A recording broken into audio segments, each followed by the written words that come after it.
Hello and welcome back to Module 3, Lesson 2.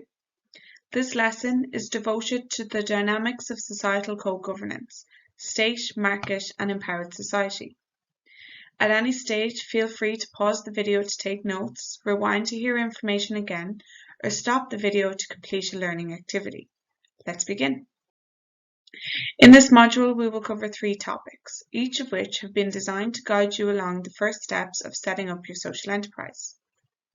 The first is the roles of each of the major players, the state, the market and the society. Then we will look at how the society is showing its increasing ability for self-organisation and thus become a networking partner together with governance. And then we will look closely at how the strategic planning is of growing emergence, particularly for social entrepreneurship. The first topic is related to the roles of the involved parties and the focus on society. As we talk about public administration or public governance, we are no longer referring to the government and its institutions. We talk about a broader understanding of what it is, and that involves the 3 major players, the state or government institutions as we traditionally understand them, the market, and the society.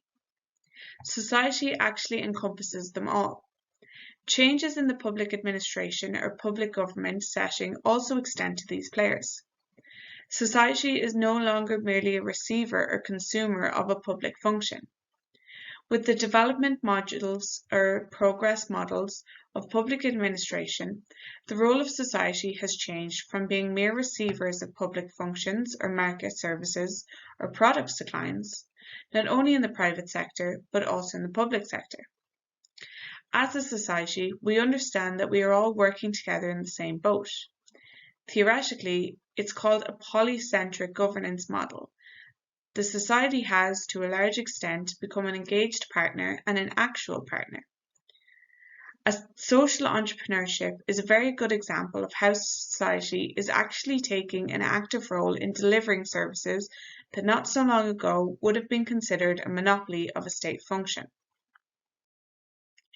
In the next topic, we will explore how the increasing ability of society's self-organisation is making us more engaged partners in governance. The way to perceive the increasing ability of society's self-organisation is through social economics. And social entrepreneurship is a very integral part of this. If we look at the economics model, we can clearly observe significant changes over the past decades, accelerating even more in recent years due to technological advancements and information circulation. The market, as one of the 3 major players, is enabling us, the society, in those changes. New economic models are emerging, for instance, sharing economy or peer-to-peer economy, when we deliver services to each other and sometimes are not using or are competing with existing businesses or public functions.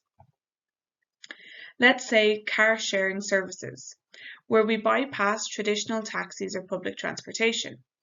We use a platform that allows us to go to work or on journeys by the application or the platform society. Technology allows us to find other peers who are doing the same. This illustrates the concept of the sharing economy, a digital economy involving all the 3 major players. The gig economy, though less known, is an actual economic model that shows how society can organise its economic life less regulated by the market or by the government. Instead, it is more regulated by people's needs and wishes, shaping how they would like their lives to be, including economic aspects. There are also economic models like green economy, knowledge economy, and blockchain economy. These show the changing dynamics of our economic performance and activity, where we as a society, not separate state institutions or the market, are initiating or performing. The major player in the changes is actually a society. In changing economic models, business models also evolve. We see more startups, social entrepreneurships, sustainable businesses, growing platform businesses, business-to-business models, business-to-customer models, as well as newer ones like freemium or lifestyle businesses, where people actually can turn their hobbies into businesses.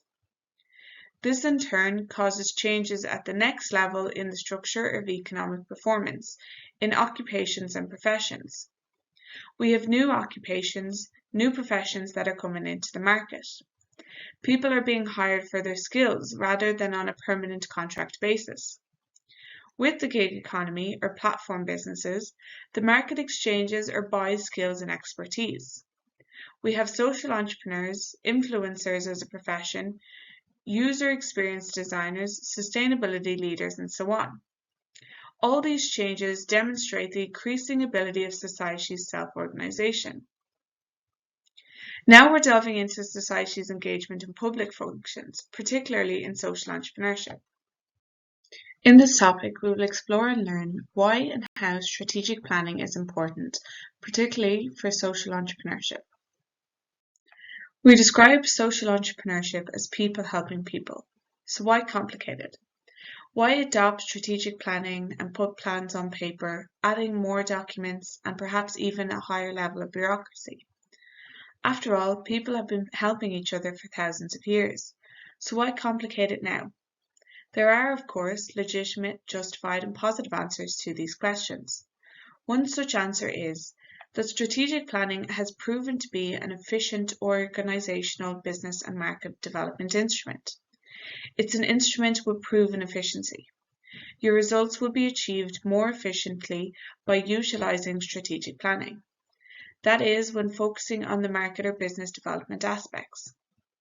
On the other hand, as we have already established, with the society's ability for self-organization, which has now come as far as the society through social entrepreneurship, we could say it is taking over government or public functions in fulfilling or addressing one or the other social issue.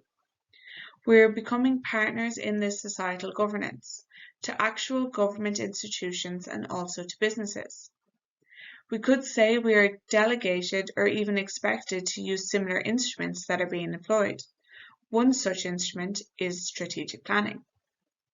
We are invited to use the same instruments. We are somewhat even delegated or expected to do so, because in this joint societal governance, it helps with the strategic alignment in these co-production processes.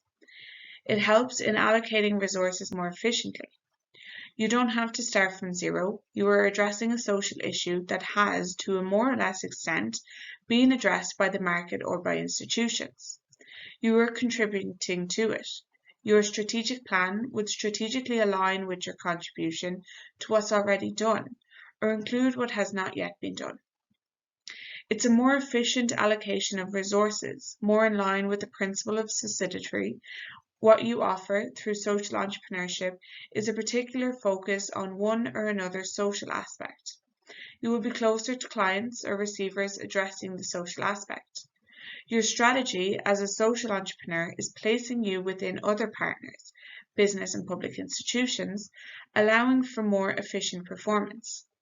And that's not less important, even if you are a partner for a market or for a government institution, even if it's just formal, because all three players are, to one or another extent, performing on this social aspect.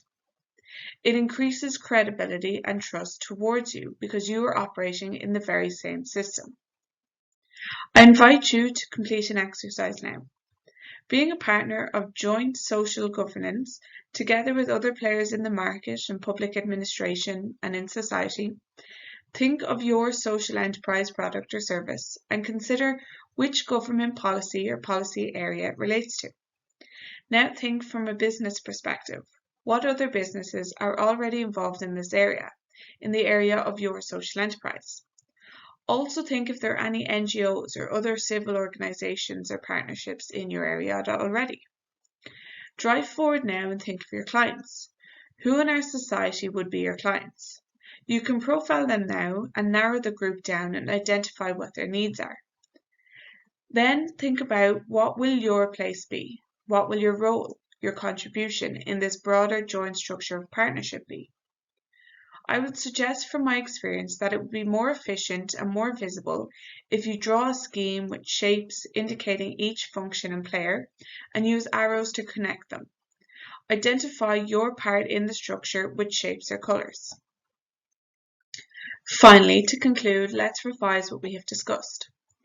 We've established the strongly increasing role of the society in the overall socio-economic governance together with other players, the state and the market. In that, society shows increasing ability of self-organization and engaged co-productive partnership ability in addressing social needs. So, social entrepreneurship needs to have a strategic alignment with other parties already involved in the social issue that you're addressing, not only because of its important part, but also for building credibility and trust with other partners. Looking forward to seeing you again in the next lesson.